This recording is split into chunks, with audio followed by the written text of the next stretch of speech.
Chapter 86, L. Marcus. "Can you see the Chicago skyline yet?" George asked once we were a minute outside Linden Station. "We were in the front court, and I went to look at the front windows and couldn't see anything." "No," I answered. "Okay," said George. "May I ask why there's a matter?" I asked. "Because I want to save your mom," George answered. "I couldn't argue with you there," I answered. I then walked back to the back of the car where Sam was. "How is our weapons supply doing?" I asked Sam. Sam opened up his bag, and I took a look for myself. I then gave him a thumbs up. "Good," I answered. I then went to sit with Hannah. "Are you doing okay?" I asked Hannah. "I'm fine," answered Hannah. "Thank you so much for being with me this whole time." "I know." "Are you sure when we get to Howard you don't want to stop off there?" "I'm sure. You mean more to me." "What do you want to do, after we save her?" "I don't know." "Are you doing okay?" "I was just airborne for 3 hours. That can definitely take a toll on someone." "True." We then approached Foster Station, and when we got there, George ran out and ran back in really fast. "May I ask what you did that for?" I asked. "I wanted to see if I could see downtown Chicago better," George answered. "Were you able to see it?" I asked. "No," answered George. I then began looking out the windows. "What are you looking for?" Hannah asked. "I'm looking to see if any helicopters popped up," I answered. I didn't see any," said George. "I know you didn't, but I want to see if I can see any from here," I said. "Okay," said George. I then looked through all the windows. I couldn't look through the very front because that's where the driver is, but I was able to look through the windows on the sides of it. "Do you see anything?" Hannah asked. "My guess is that we are going to get a better view from Howard," I answered. "But did you see anything?" Hannah asked. "No," I answered. "But you were still going to keep looking?" George asked. "Yes," I answered. The purple line was traveling through the woods, and it was hard for me to see up high, so that was part of the reason why I had issues looking for helicopters. Once we pulled into Purple Dumpster Station, I began to get worried because it seemed to not be bombarded yet, so I went to talk to Sam. "I need you to have your weapons ready, because I think this is too good to be true," I said to Sam. Sam gave me a thumbs up, and to prove to me that he was ready to fight, he cocked his gun, which was okay because there was no one in the rest of the car of us. "Excellent," I said. "Ah!" roared Sam with beast claws. "Excellent," I said again.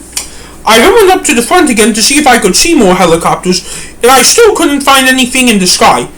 "Can anyone find any helicopters?" I asked. "No," answered Hannah. No, said George. Sam gave a thumbs down. "I do find this suspicious in a scary way," I said. "Why?" George asked. "Because we could think we were all safe, but we are not, because we could get bombarded unexpectedly," I answered.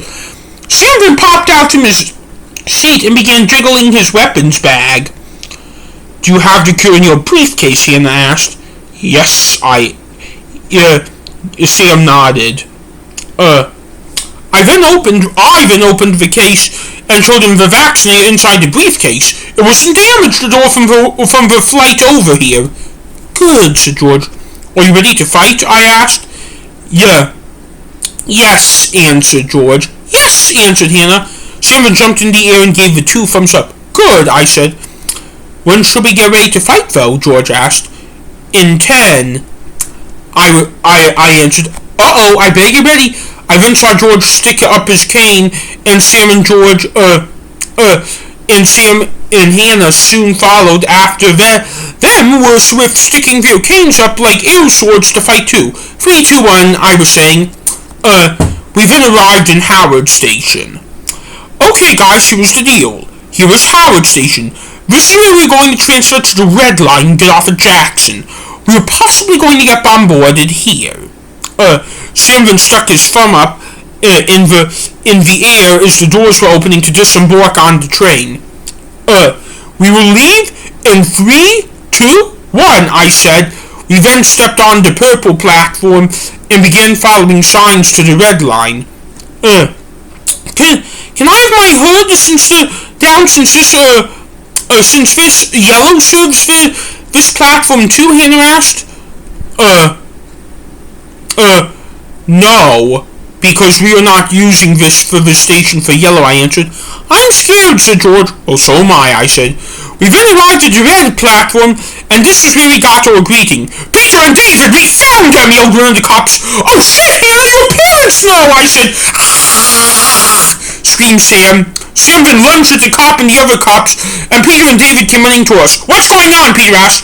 We are saving our mothers. My mother's life, and there's not a thing you can do to stop me, I said to Peter and David. What?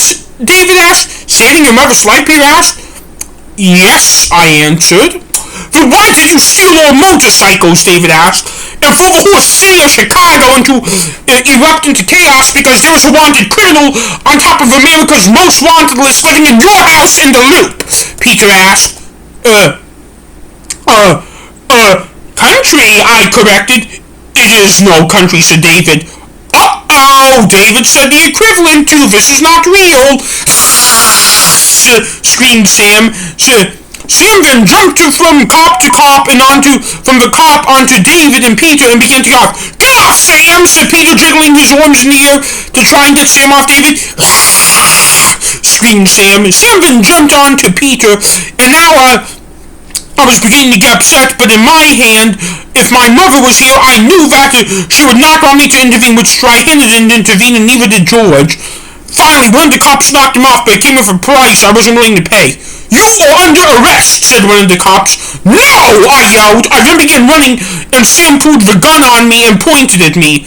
Whoa, I said. I then came to a slippery stop. Sam then began smiling and just fired the gun into the air, and that distracted the cops enough for him to break free and run to us. Sam and David looked to me, I was like, do you trust me? Sam, I trust you. What do you have in mind? I asked. Sam then threw two tear gas bombs around the sides of the platform, and then Sam rushed down the platform and lifted us to the roof of the train. Everyone get down! I screamed. It was about 20 minutes before the tear gas cleared out, and we were resting on the roof of the train. What is wrong with you? Peter asked. I can't tell you, said Hannah, crying. Why? David asked. Because it's my boyfriend's personal business and no one else's. Not an excuse, said Peter. I don't care, said Hannah. Can I handle this one? I asked. Take it away, said Hannah. We are saving my mother's life because if she dies from her mobility issues, it will destroy my family because my dad will die. I mean, love our parents too much to lose them. Even if they were assholes sometimes, I yelled at the cops. Hannah, is this why you have been going to see Marcus so much? Peter asked. I go by Dr. Mortasius now, I said. Yes, answered Hannah. Hannah, just come down, said David. Should I? Hannah asked. You can, I answered. Hannah then got down from the train. Why didn't you tell us anything about that? David asked. Because I was scared of Hannah, about incidents like this. Hannah answered. Hannah then hugged her parents, crying.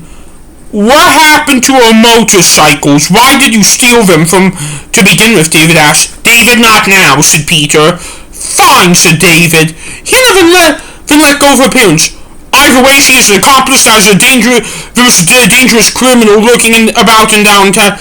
To that dangerous criminal lurking about downtown, said one of the cops. What? Hannah asked. The cop then grabbed Hannah. You are under arrest, said the cop. No! I screamed. I then